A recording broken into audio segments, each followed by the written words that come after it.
na manyisa nabi witu sallallahu alaihi wasallam hati nanitwe nk'abaziire n'obuvunanyizibwa bwitu kugambira abaana bitu mwana wanje oshome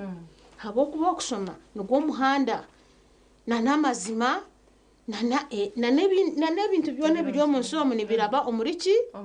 omukusoma. Ekyakabiri abaziire mwena abaryokwe abarikundeeba n'abakutuhurikiza mushitame n'abaana mugambeho n'abaana banyu muhurire views zaabo bonka bone bagamba ki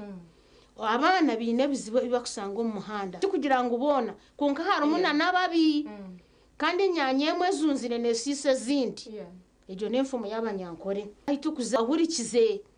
murebe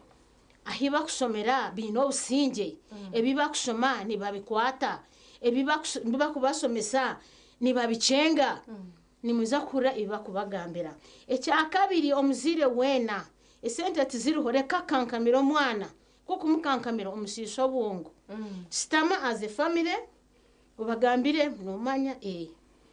nyincakare ntuza ishomero konka esente tinazitunga gye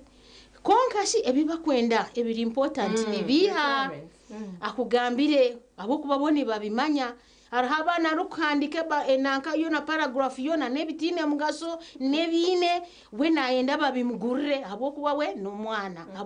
n'omwana hati iwe mushoborore nkomuzire